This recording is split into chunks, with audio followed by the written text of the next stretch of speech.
All right. I am here with entrepreneur Scott Carson. Hey, Scott. Hey, what's going on, Jennifer? Proud to be here. Let's get our fight club on, huh? Exactly.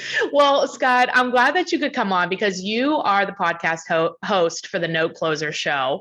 And we have, as real estate agents, we have a lot of clients that want to invest in real estate, but like don't want to be a landlord, you know? And I think notes it seems like it's like an untapped area, at least from like us as real estate agents understanding it.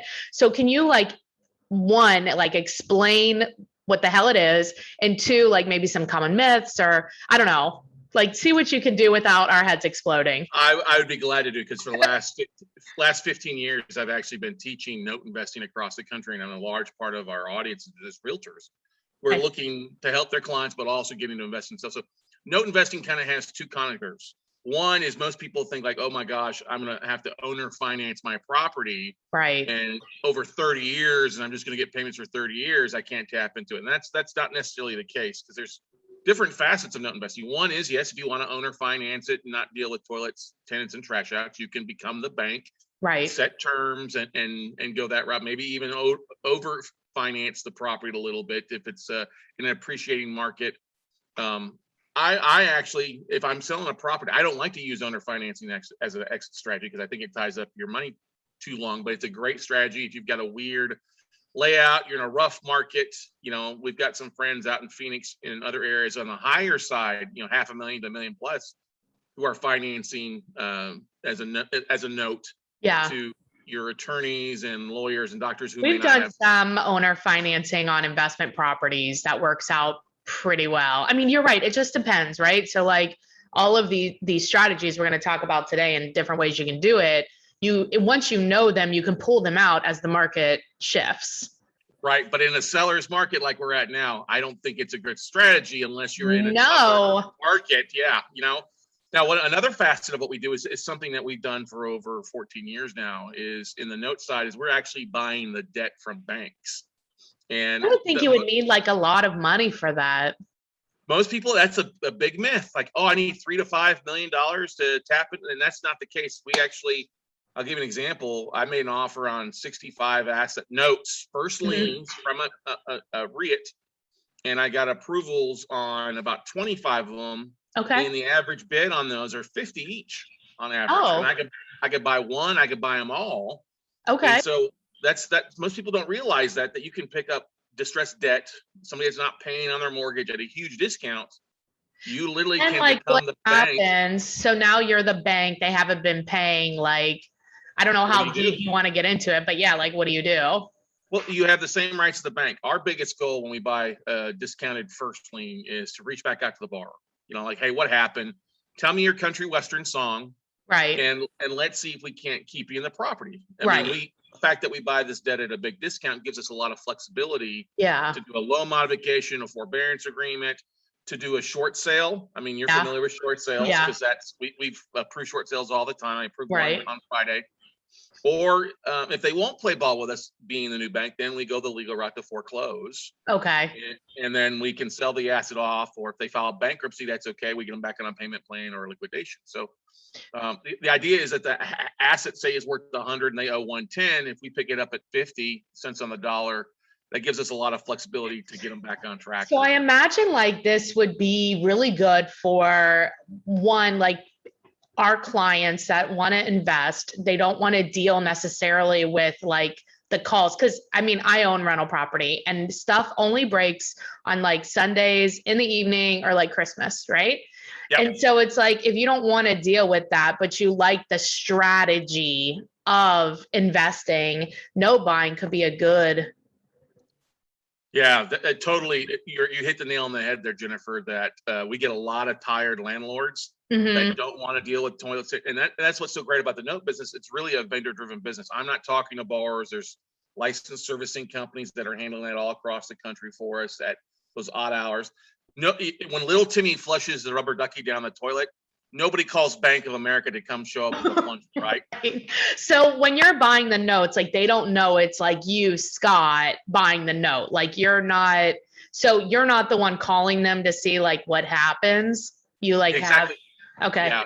So like Bank of America has servicing companies, or any lender has a servicing company that's returning. Right. Notes are sold. I mean, if you ever buy a property and you close at a table, a month later, you often get a letter that your mortgage was sold, right? Right. Oh, Right. hey, now it's the same thing in the non-performing side when I buy debt. It's my entity buying. So the servicing company for previous bank sends out a letter, says, hey, thanks for not paying us. Now you have to pay Right. this company, and so bought your mortgage like a bank. My entity buys it. So yeah, it's a beautiful thing. I have a call with my servicing company, once a week to figure out where we're at. They give me an update legally where we're at, if we've got to foreclose, right, or things like that. So it's a nice. I mean, you've still got to give direction to your servicing. Yeah, of course. Like you're the strategy high level. You're not. So I think like one myth is that like you have to be directly involved like on the data, and you don't.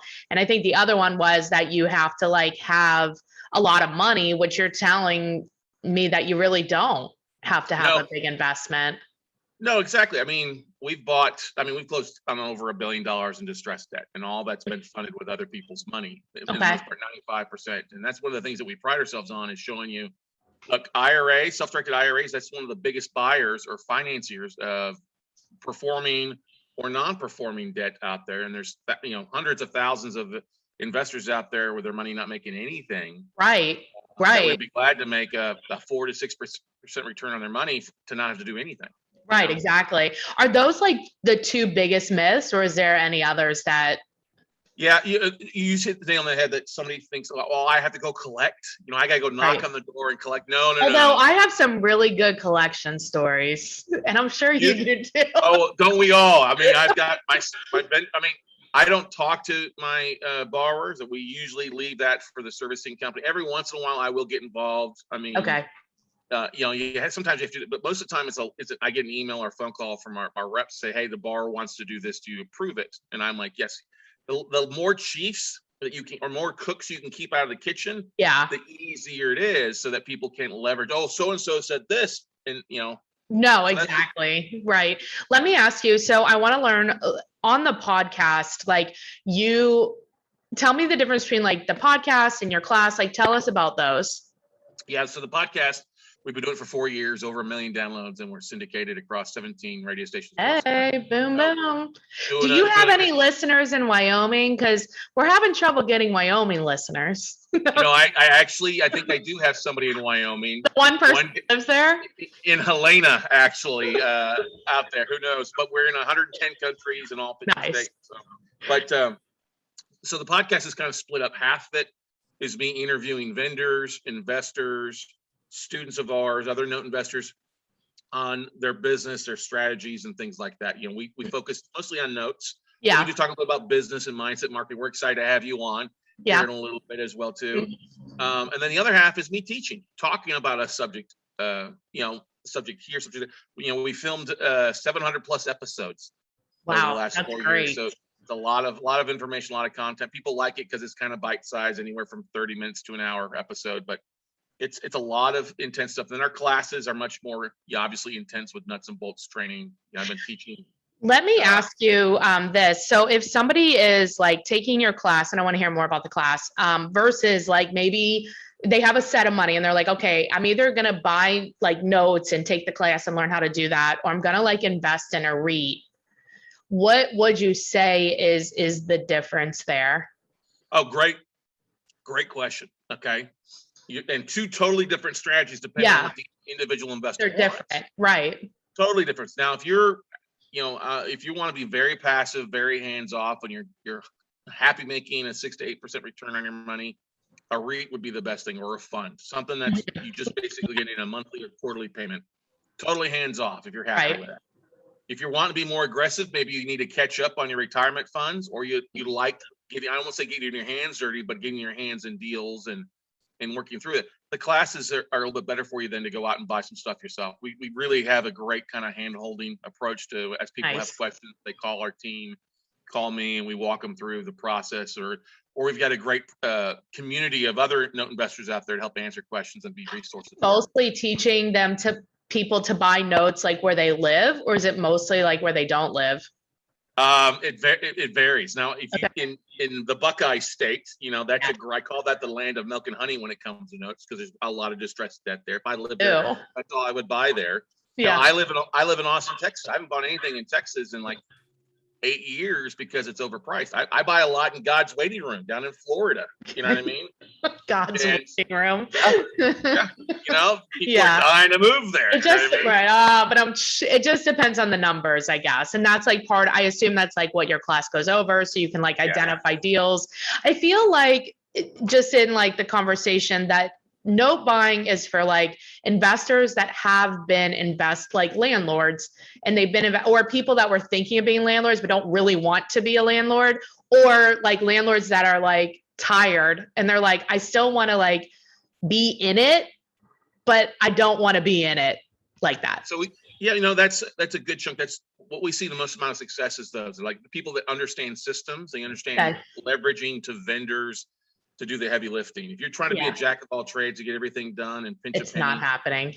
You're going to end up very easily being frustrated, because it's our normal deal time frame isn't like 90 days like you would, like a fixed flipper buys a house, rehabs it, right? It's on the MLS. But we do see a lot of REO investors coming over, or people that are looking for foreclosures coming into the note business because they can't find anything that makes sense. And so the pricing, nothing that makes sense, and nothing has made sense to flip in a long time. Even the rentals are, I mean, I'm a landlord, I don't flip, but like even the rentals are really hard to find right now. And at some point it's like you're done. Like you can't take on any more tenants, but for me, at least, like I don't want to be 100% passive, like I like to look at my asset. Well, but that's the thing, is there's a time to make money and there's a time to be passive, Yeah. And I really believe that the next 24 to 36 months is the time to make as much hay as you can, make as much profits, because you're seeing things kind of fall down. Distressed debts is increasing, like since we've had the COVID and the foreclosure and eviction moratorium. But you see that it's gonna, like, your prediction is that we're gonna see like that. No prediction. I see it already, is what I'm saying. It's happening. Because the banks, we're not dealing with mailing out postcards or yellow letters or door knocking. We deal directly with banks and lending institutions. And when I get more emails and more phone calls than I've gotten in a long time, of people calling and asking me what I'm buying, or banks returning messages or emails and say, yes, we do have some stuff. It's, that's the thing about note investing, is we see deals 6 to 12 months ahead of your traditional buyer. Right. Because you're getting them before all that happens. That's interesting. So how does your class run? Is it on demand, or are they live? So we do a class every third Saturday of the month. It's a 1-day class. It's kind of a teaser, get your feet wet. It's called Note Weekend.